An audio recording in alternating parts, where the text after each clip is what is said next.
Hey y'all, welcome back to this week's edition of Environmental News, the good, the bad, and the ugly. This week we're talking about three stories that reveal a major contradiction in the modern waste industry. One story shows a polluting waste-to-energy facility preparing to close. Another shows the industry moving toward autonomous heavy equipment, and the third involves hundreds of containers of suspected U.S. electronic waste headed to the Philippines. The common thread is this: waste is not invisible just because it moves out of sight. Where it goes matters, who handles it matters, and what happens to workers, communities, and the environment also matters. If the United States wants to call itself a leader in sustainability, it has to stop treating disposal as the default solution. I'm Stacy Savage, aka the Texas Trash Talker, founder and CEO of Zero Waste Strategies. We're an environmental consulting firm right here in Austin, Texas, and we work with business and municipal governments to reduce waste, increase revenue, and drive a green marketing edge. So let's start with the good. The Wynn Waste Facility in Hudson Falls, New York, formerly known as the Wheelabrator, has announced that it will close by the end of 2026. The facility has operated for approximately 35 years and has long been controversial in the community.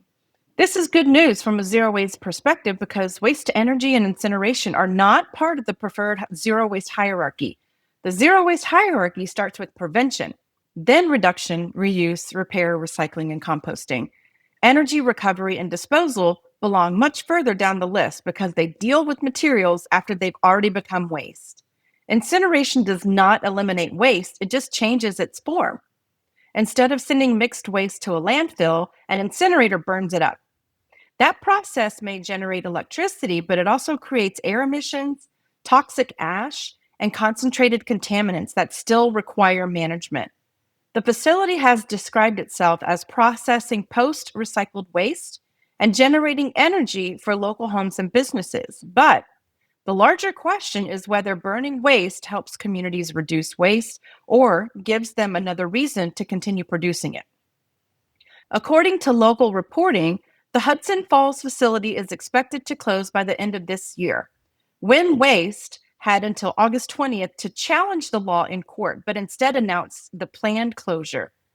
A report states that the facility employs approximately 35 full-time workers and that decommissioning is expected to take about 2 years, including light and heavy demolition.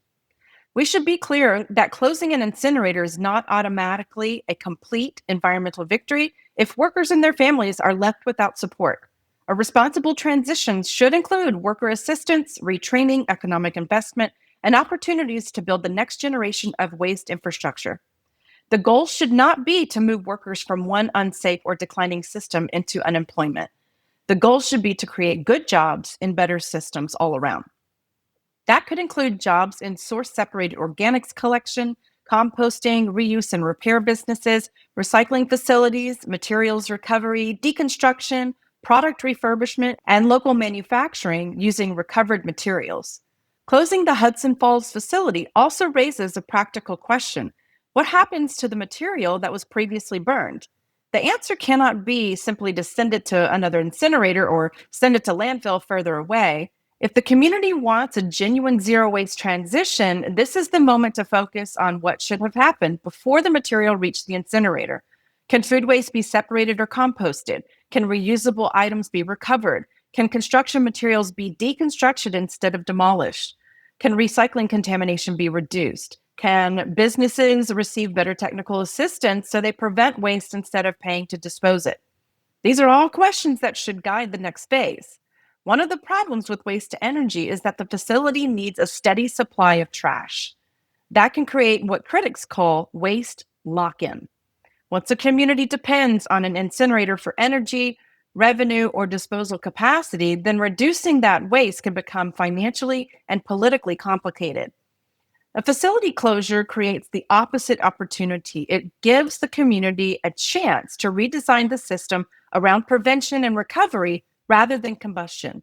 So the good news here is not simply that one incinerator is closing, it is that the community may have an opportunity to move away from a disposal-based model and invest in systems that preserve materials instead of destroying them.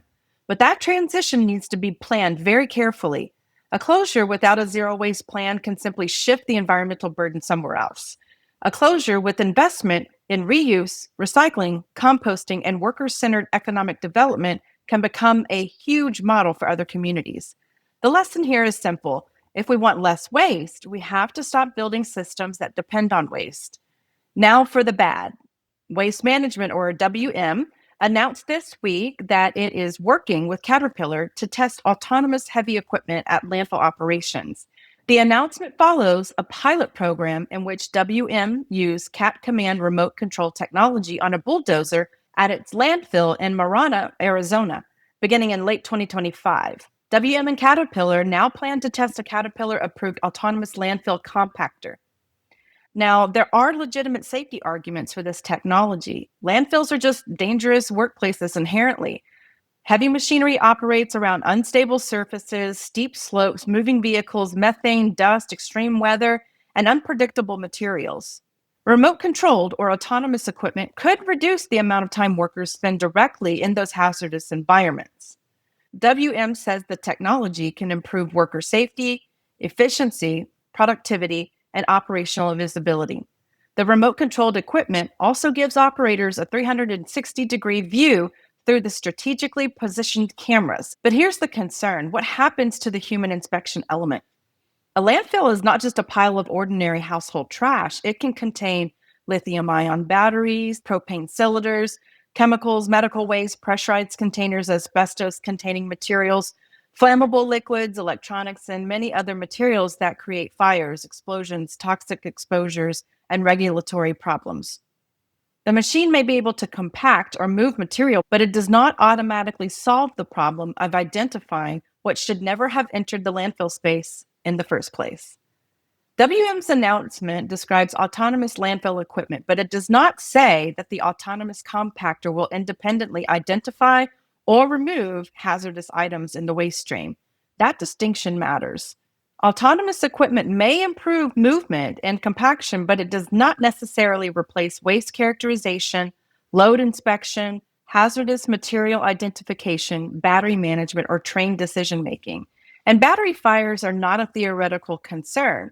Lithium-ion batteries are increasingly common in phones, laptops, power tools, e-bikes, scooters, toys, vapes. When damaged, crushed, or improperly discarded or exposed to heat, they can ignite. And once those batteries enter collection trucks, at transfer stations, recycling facilities, or landfills, they can create serious fire risks. The key safety question is not simply whether the machine can operate without a person inside the cab. It's whether a trained human being is still present somewhere in the system to identify risks before they become emergencies. Will there be trained workers inspecting incoming loads? Will cameras and sensors be capable of detecting damaged batteries, propane tanks, chemical containers, and other dangerous items? Will someone have the authority to stop a load, isolate material, and escalate the situation? What happens when the technology encounters an object that it doesn't even recognize? There's also the workforce question. WM describes autonomous and remote-controlled systems as tools that can help employees develop new skills and oversee multiple types of equipment. A worker who once operated a bulldozer from inside the cab could potentially become a remote equipment operator, systems monitor, safety specialist, maintenance technician, or a data-driven landfill manager. But that transition is not automatically guaranteed. Companies will need to provide training, create clear career pathways, and ensure that automation does not simply eliminate frontline jobs while leaving workers behind. Safety improvements should not become an excuse to devalue the people who understand the waste stream best. The people who work around waste every day know what materials are entering the system, where contamination is coming from, which customers are generating problematic loads, and what hazards are appearing more frequently. Technology should support that knowledge, not erase it. The other concern is that autonomous equipment could make disposal operations more efficient without making the overall waste system more sustainable. If an autonomous compactor allows a landfill to operate more efficiently, that may reduce some workplace risks or operating costs, but it does not reduce the amount of waste being generated. It does not automatically increase reuse.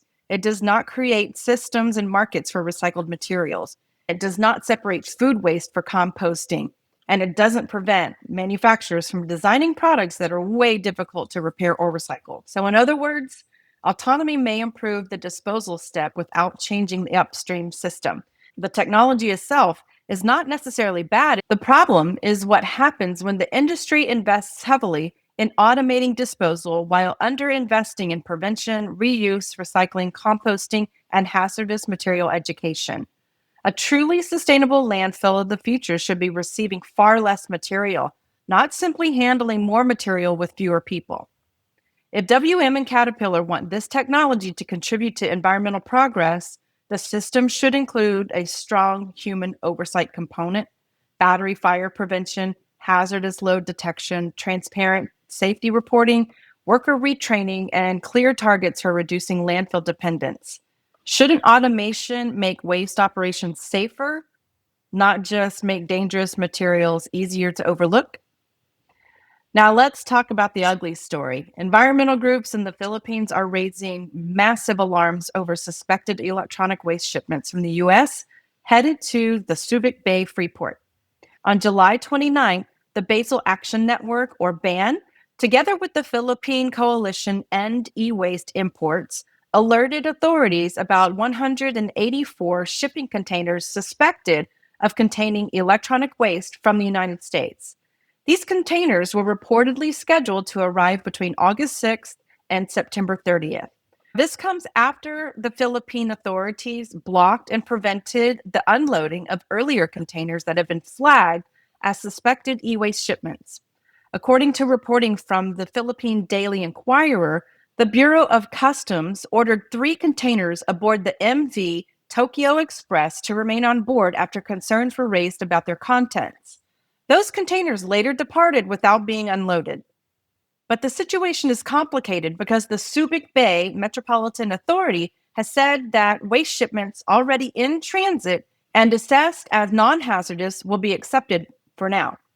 Agency said it has not yet determined whether future shipments will be allowed under the Basel Convention. That distinction, non-hazardous versus hazardous, is at the center of this controversy. The groups raising concerns say that even if a shipment is labeled non-hazardous, it could still contain electronic waste that is controlled under the Basel Convention and the Philippines' own laws. A shipment labeled as plastic waste, scrap metal, or non-hazardous material may contain mixed, damaged, or unusable electronics. Once those materials are opened, dismantled, burned, shredded, or processed, workers and communities may be exposed to lead, mercury, cadmium, flame retardants, and other hazardous substances. The question is not only what the exporter says is inside the container, the question is actually what is inside the container. And that's why the inspection, transparency, documentation, and prior informed consent are so important. Now, the US has signed the Basel Convention, but it has not ratified it. The Philippines is a party to the convention. Environmental groups argue that Article 4 in the convention generally prevents a party to the convention from permitting hazardous or other controlled waste to be imported from a non-party unless an appropriate agreement exists. BAN and its partners say that there is no valid agreement allowing these suspected U.S. e-waste shipments to enter the Philippines. They argue that if the containers are confirmed to contain Basel-controlled e-waste, the shipments could constitute illegal traffic under the convention. That legal determination belongs to the appropriate Philippine and international authorities.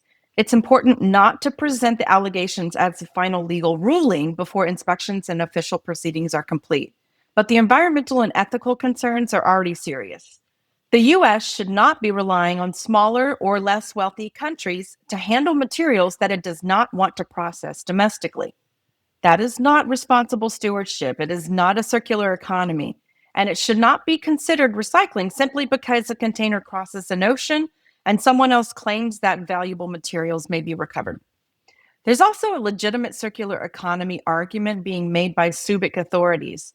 They have described e-waste recycling as urban mining because discarded electronics contain valuable metals and can potentially be recovered. They have also said imported materials are subject to inspection, laboratory testing, and post-entry monitoring. Recovering metals from electronics can be useful, but urban mining does not automatically make every shipment environmentally sound.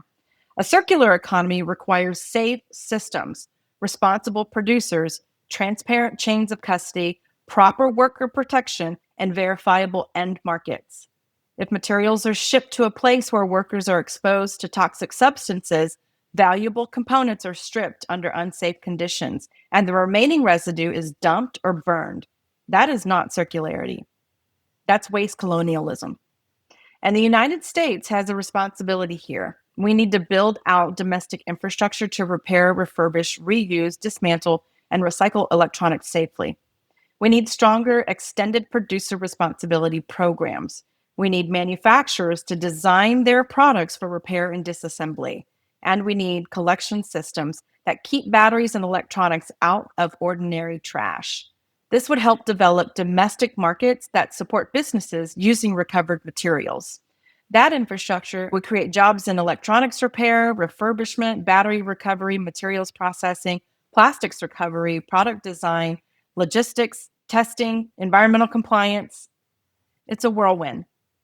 It would also help keep economic value in the United States instead of exporting both the materials and the risks. America cannot claim to support a circular economy while shipping difficult materials to countries with fewer resources and then calling the transaction recycling. If the material is valuable, we should be capable of recovering it responsibly on our shores. If it's hazardous, we should be capable of managing it safely. And if we cannot do either of those things, then we need to be honest that the product was never designed for a circular system in the first place. So, this week's 3 stories show us where the waste industry is headed and where it needs to change direction. The planned closure of the wind waste facility in Hudson Falls is an opportunity to move away from incineration and invest in prevention, reuse, recycling, composting, and good jobs. Waste Management's partnership with Caterpillar shows that automation may improve worker safety, but only if human oversight remains strong enough to identify batteries, hazardous materials, and other dangerous items before they can cause harm. And the suspected U.S. e-waste shipments headed towards Subic Bay remind us that we cannot call something circular simply because we sent it somewhere else. The U.S. needs to stop exporting its waste problems. We need domestic infrastructure, we need domestic jobs, and we need safe, transparent material recovery. We need producers to take responsibility for what they put into the marketplace, and we need waste policies based on prevention and accountability instead of disposal and plausible deniability. Because zero waste is not about making waste disappear. It's about refusing to look away. It's about protecting workers and communities and the environment at every single stage of a material's life. It's about building systems that keep resources in use and keeps toxic materials out of vulnerable communities. It's also about recognizing that the cheapest option, it's not always the most responsible option, especially when someone else is paying the environmental and human costs. The future of waste should not be more efficient disposal. It should be less waste, safer jobs, stronger local economies, and infrastructure that allows us to manage our own materials responsibly. I'm Stacy Savage with Zero Waste Strategies. This has been Environmental News, the good, the bad, and the ugly. If this episode helped you see the connections between incineration, automation, e-waste, worker safety, and environmental justice, share it with someone who needs to be part of this conversation. And remember, the goal is not to move waste out of sight. The goal is to build systems that create less of it in the first place. I'll see y'all next week. Bye.